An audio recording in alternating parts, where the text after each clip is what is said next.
Welcome to Talk of the Town. My name is Shirley Eady and I'm your host. Today I will be interviewing a family that children has a rare blood disease. Welcome to Talk of the Town, Joe and Lindsay Camilleri. Yes, ma'am. Thank you. In talking with you in a brief interview, how did you find out that your children had, or actually Corbin had a blood disease? Well, initially we were just seeing some signs. He was really tired and starting to get pale and sick, and we brought him to the pediatrician thinking he might have just had a virus or something.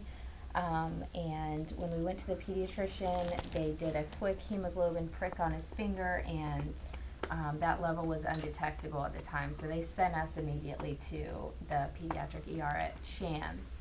And they started doing just a bunch of tests and labs, and initially told us that they were pretty sure he had leukemia.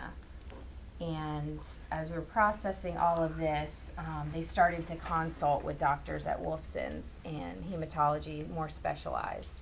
And we ended up getting admitted that night, and with further consults with different doctors at Wolfson's, they were able to give Corbin his first blood transfusion, which he needed because his hemoglobin was critically low. And from then on, we were referred there, and he's been a patient since he was a baby. He got his first blood transfusion. He doesn't make red blood cells properly, so he needs, as soon as they die, he needs another blood transfusion. So about every 2 to 3 weeks, we go in to Nemours, and they take care of us there. He's doing great now, by the way. Lots of energy after he just had a transfusion. And he's followed by several specialists. There's a lot of other things that go into this disease, and the havoc that it plays on all the other organs in the body. So he's followed by several different specialists at Nemours and Wolfson's, and just blessed to be this close to them, and them to our care to be in their hands. Right. Now, Joe, when you heard that Corbin had a rare blood disease, what was your thoughts on that? Well, when we first found out, we didn't think it could possibly be this disorder, because it's a genetic disorder, and it takes two parents to carry the trait, kind of like sickle cell anemia. Mm-hmm. I had supposedly got tested and was told that I didn't have the trait, mm-hmm. but come to find out, I did. So when you put that kind of news in your lap, you just really go one day at a time. Mm-hmm. Luckily you have a good family and friends to help support it, and me being a healthcare professional, I could do as much research as I possibly could to really find out about the disease and how to best treat it. And then the doctors at Nemours and Wolfson Children's Hospital have just been awesome as far as resources for us as a family. We were actually one of their first, Corbin was one of their first children with this disorder, mm-hmm. and they worked with us and did research on the disease, and we've been really lucky to have such a good healthcare team. Great. So Corbin actually has a port. Corbin, can we see your port? Now, normally, what do they do when they put the port in? What normally happens? He has the transfusion through the port, or can you tell us a little bit about it? Yeah, having blood transfusions every couple weeks, there's a lot of because you have to do the labs before, like 2 days before, to type and match the blood again. And using a vein every time, that causes a lot of damage.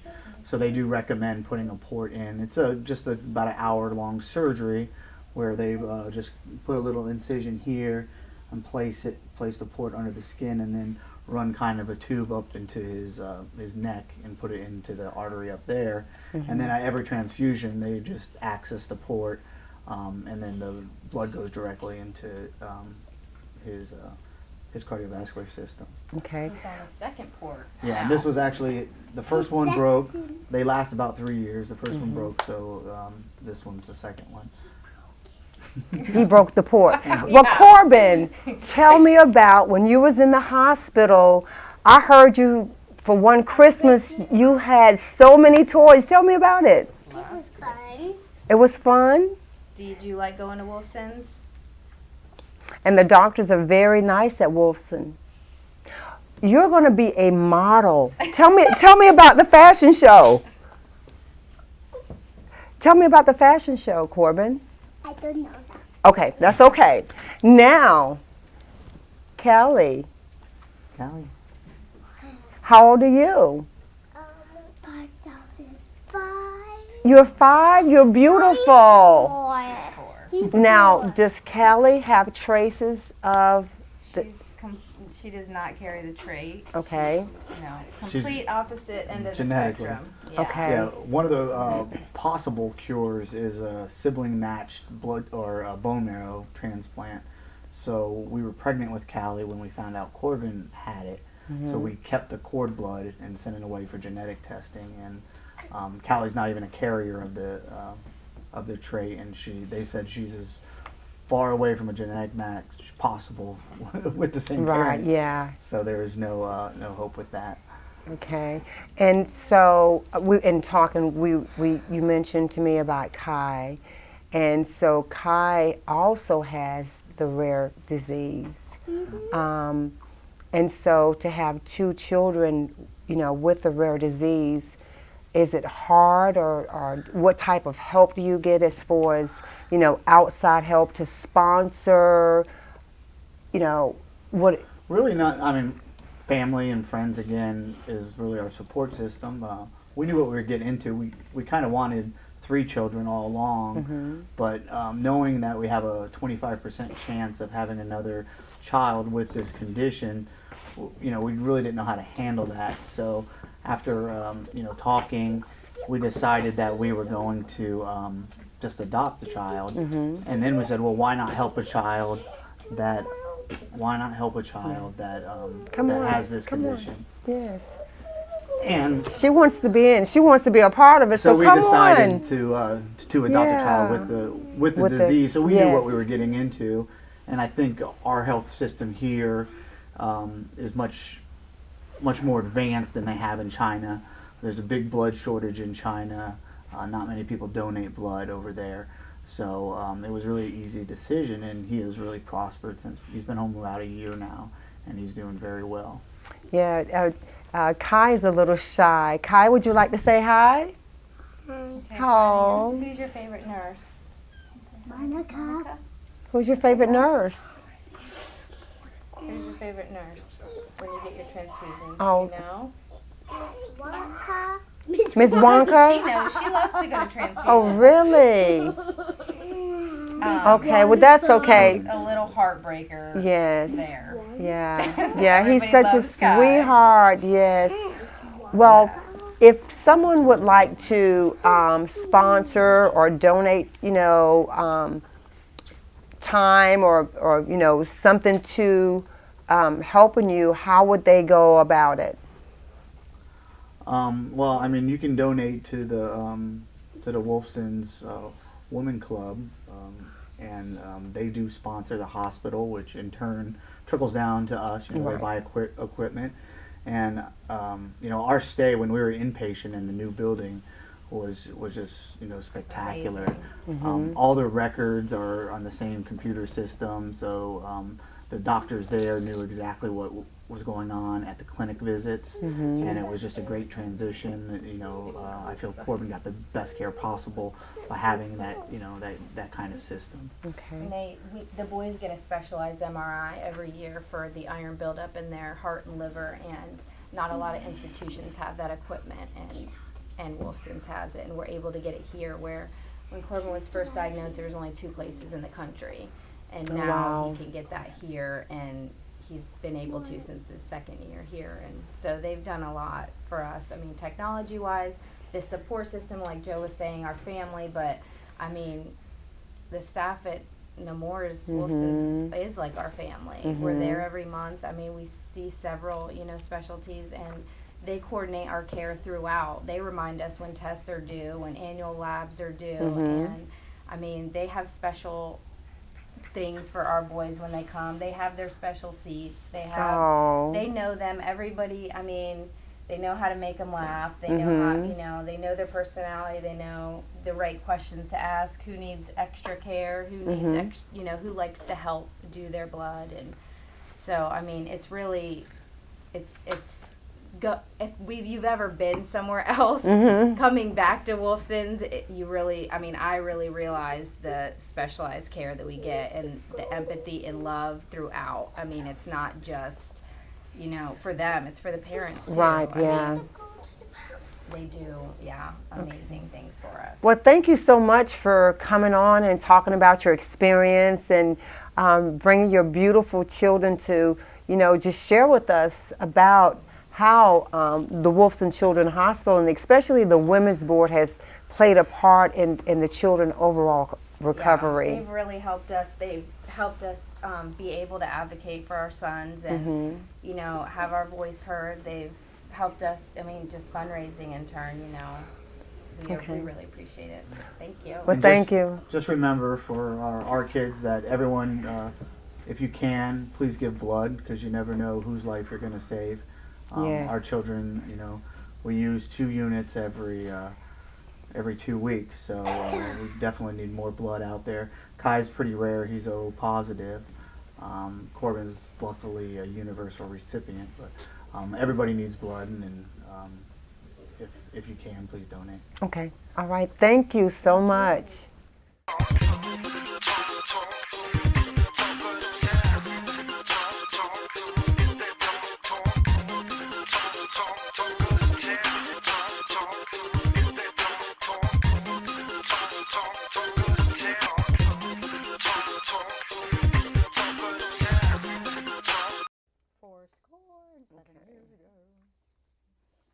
Today we have with us 2 young ladies that plays a big part with the Women's Board at the Wolfson Children's Hospital. Jane and Susan, welcome. Thank you. Thanks for having us. Tell me, Jane, what is your role with the Women's Board? Well, Susan and I are the chairs of the 2014 Art and Antique Show this year, and that is the result of, it's one of the 2 primary fundraisers that the Women's Board puts on annually. We put on the Antique Show every December, and then we have, the Women's Board also is the promoter and sponsor of the Florida Forum, which is a speaker series that is also a fundraising event for our board. And Susan, what do you do? What part do you play in helping to, organize and plan? Well, my role is with Jane and I are chairs together for this year's show. It's called Boxwoods and Bow Ties, and it's the 38th year that the Women's Board has put on an art and antique show. The Women's Board was actually started 41 years ago, and we are now in our 38th year raising money through this art and antique show. Can you give me a little history about the Women's Board? I would love to. 41 years ago,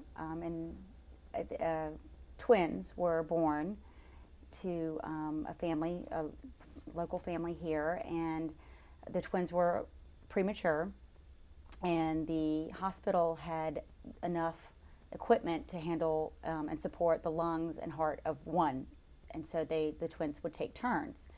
And they quickly realized that was not going to serve either one of the twins to any growth benefit. So unfortunately, that family had to make a choice, and one twin survived and one did not. And interestingly, for Susan and I, that family, the grandmother of the twins that were born, and then one passed away, the grandmother decided that no family should ever have to go through that again. It was really heartbreaking, and they just decided that they're in a city like Jacksonville, growing, that our hospital should have that kind of equipment.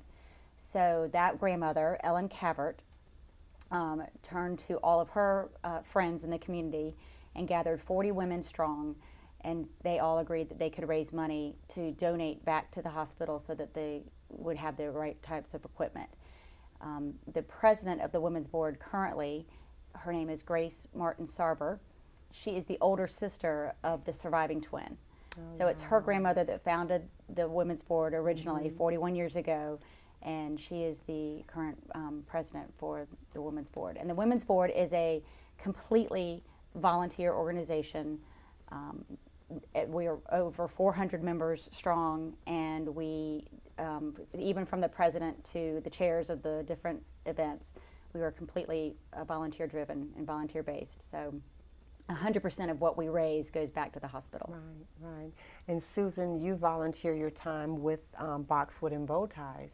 Can you tell us a little bit about it? Yes, like I said, Boxwoods and Bow Ties is this year's art and antique show. It's a Southern theme with a modern twist, and the show is going to take place on December 5th through the 7th down at the Prime Osborne Center here in Jacksonville. We have 45 art and antique show dealers coming from all over the country, and we also have 4 lecturers that will be speaking and signing their books on each of the days.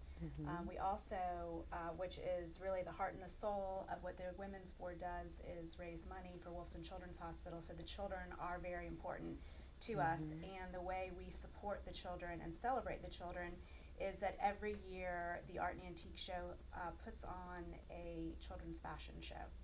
And this year the children's fashion show is presented by Landstar and sponsored by Belk. And Belk are the ones that provides the fashions. So we have 29 adorable children that will be in a fashion show down at the Prime Osborne on Saturday, December 6th at 3 o'clock. And then we will have a reception honoring them and their sponsors. And that's how we raise money, is we have local people in the community and doctors that sponsor each one of these children, and that money goes right back to the hospital. So it's a great fun event that the kids get to be stars for the day, and we get to celebrate them, and it's just really the highlight of the Art and Antique Show. Now, Susan, how do you get the children, the other children, a part of Nemours, Wolfson, or do you have, just any child can register? How does the children become a part of the fashion show? They have to be former or current patients, and we work with the hospital to identify those children, and then we have a committee on our Art and Antique Show committee that call the parents and ask them if they would like to participate with their child in the fashion show, and that's kind of how it all starts. How would someone sponsor or donate? We do have a lot of very generous corporate citizens in our community that step up and sponsor at different levels, which is a tremendous help to us because we completely underwrite everything that we do for the Art and Antique Show. So that's one way. We also sell tickets at various levels for an opening night party, which is Friday, December 5th. And it's usually a very grand affair, and black tie, and really something quite special. And we have a fabulous decorations committee that always outdoes themselves, and you're always amazed at how the Prime Osborne looks after that committee is through with it. And then we also have a pastry cafe that is selling, goodies, cakes and cookies and all kinds of sweets during the show. And we make money from that. And then we have a tea room, which is a luncheon cafe that's also in operation during the show.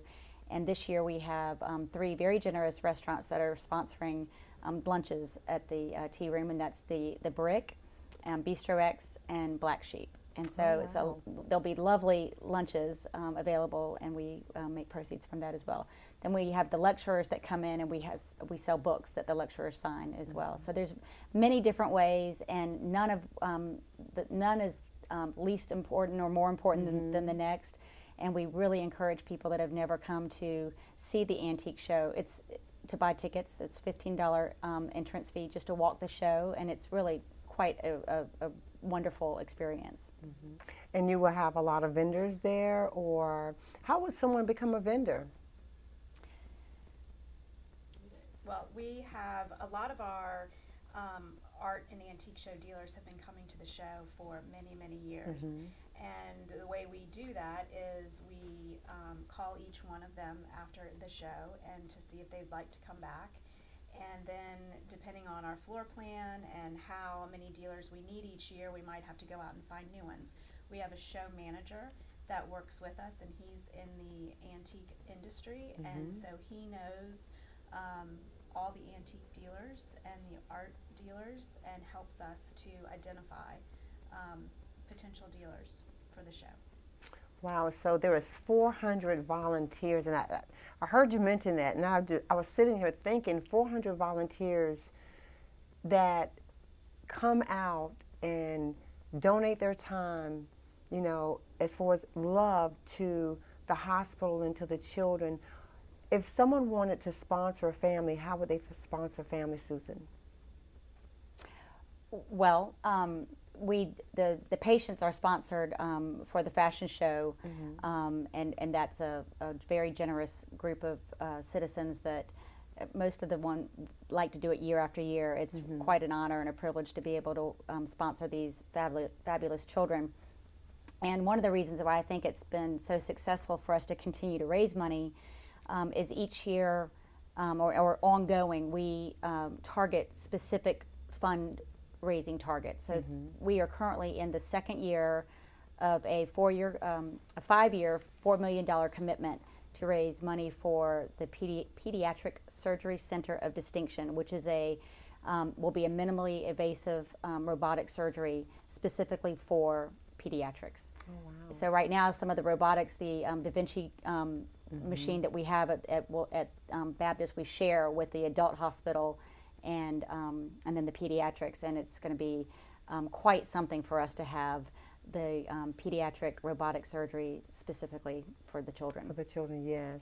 So. Now you have some information, Susan, that that you would like to share with us.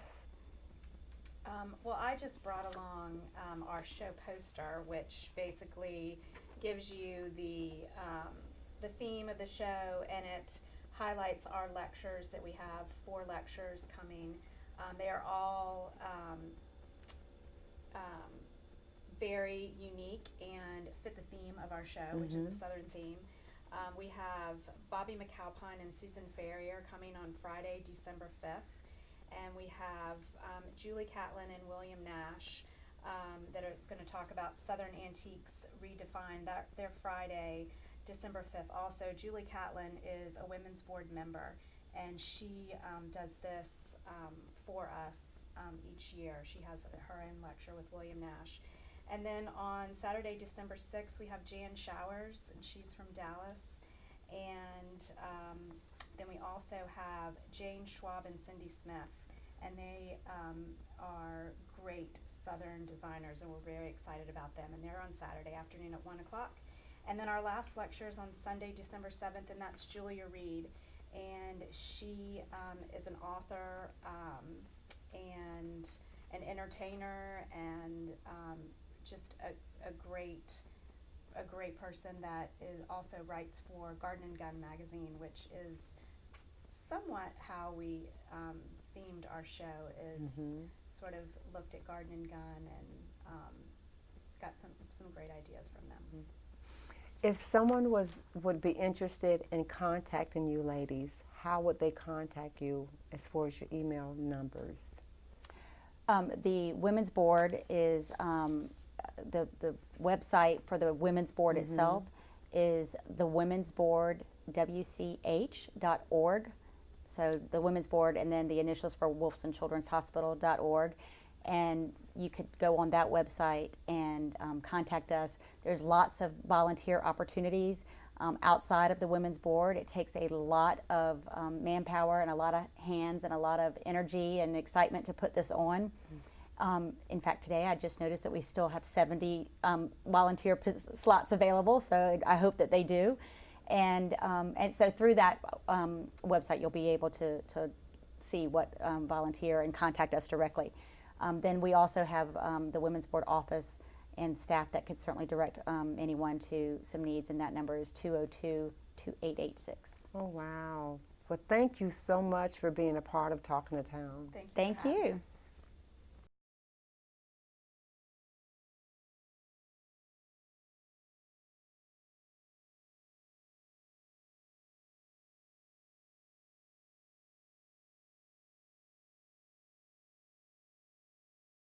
Thanks for watching Talk of the Town Show, a nonprofit talk show with your host, Shirley Eady. And if you have any questions about our guests or become a guest on the show or a supporter, please contact Shirley Eady at 904-444-1215.